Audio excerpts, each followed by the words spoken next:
G'day and welcome to another video with BetterPix. Hope this finds you well. Today is a super quick video just to show you how to add grain to your images within Adobe Lightroom. Now this might seem counterproductive given that the focus, particularly for camera manufacturers for quite a few years now, has been to reduce noise and grain. However, it really is worth looking at depending on what effect you're wanting to achieve with your images. Now, it's important to also acknowledge that grain doesn't necessarily mean that it will look like a noisy image. For example, if you shoot a photograph or an image at a really high ISO and you get a lot of noise in your image, grain does definitely have a different look. And the good thing with current sort of, iterations of software, regardless of what those platforms are, the grain that's being applied to images within that software looks far closer to what traditional film grain looks like than just simply a noisy image, which is a really good thing because obviously we don't want to just create noise or the effects or equivalent of noise in our images, but the aesthetic of grain can be really pleasing depending on the image. It's kind of the equivalent of people who are really into records because they love the sound of records versus digital music. All right, let's have a look. So here we are in Lightroom. You can see I've selected an image that I photographed in Kathmandu, Nepal a number of years ago. And at the moment we're in the effects panel or effects tab, depending on what you call it. And we haven't got anything applied at the moment. But you can see down the bottom here we have the option for grain. Now, what I normally do when I'm applying grain to an image is I'll look at the image at 100%. And what that means is we're looking at every pixel as a 1:1 pixel on the screen. So we're just going to zoom in. There we go. And it's a 1:1. This was originally shot with a 24 megapixel camera. And you can see that the image is quite clean. If we have a quick look at the settings that we used for the image, you can see 24 megapixel. It was actually shot with an X-T2, so that camera is quite old now. I still use it occasionally. 1/500th of a second, aperture was f8, and ISO 200, which when shot in RAW is the lowest ISO that you can go with the X-T2. All right, let's go back to our edit page or our edit panel, and we're going to have a look at the effects and grain down the bottom there. So what we're going to do, we're just going to start here because we've got a combination of shadow and sunlit highlight, and we're just going to start to apply some grain, and I'm actually going to go all the way up to 100% so that you can see an extreme example of what that grain looks like. Now, looking at the image this close, you can see that that is a lot of grain, and that would be, how film would look if you shot with a really high ISO film, which film doesn't handle low light or high ISO anywhere near as well as digital, but as you can see, it's a very different aesthetic. So what we're going to do is just back off that grain. We're just going to go to 50 for now.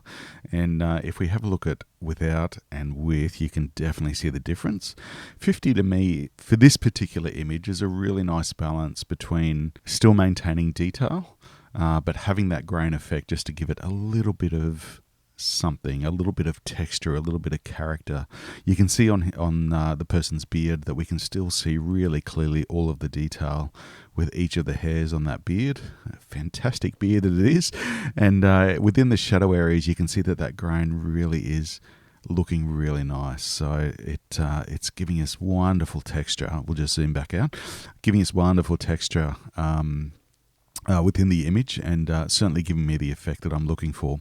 Now, looking at the image fully zoomed out, you can see that you can't see the grain in the same sort of way. So that just reinforces why it's really important when you're doing these sort of changes to your images to make sure that you are zoomed in as close as possible. Immediately you can see the grain that's being applied to the image, and you can make a really informed decision about what the best amount is to apply to the image based on the effect that you're hoping to achieve. Now, you might only be producing an image for digital consumption, whether it's social media or on a website or a projection or a screen or whatever it may be.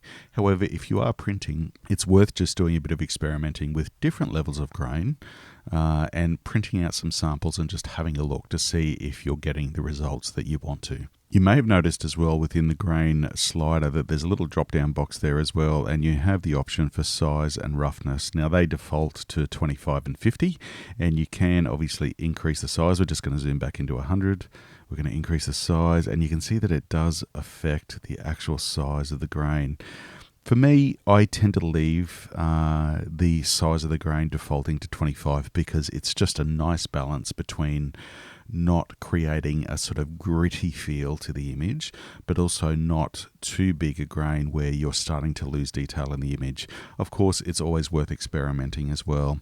Now, the roughness is an interesting one. You can see if we go all the way to the left for just a extreme example or a look at the extreme end of the scale, it has almost this pastely sort of feel to it. I'm struggling to find words to describe it, but I'm sure you can see it on screen.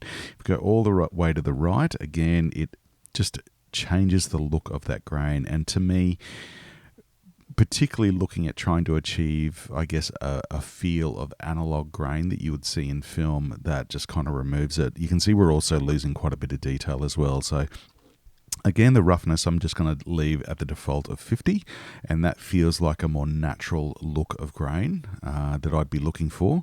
But of course, with your own images, experiment, have a play with the size and the roughness of the grain, and you might find that you get some really good results if you start to make adjustments there to improve the outcome.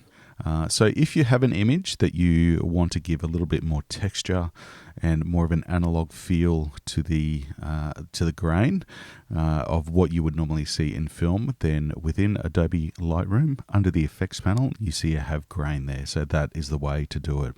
Hope this video has been helpful. Thanks as always for stopping by, and we look forward to seeing you next time.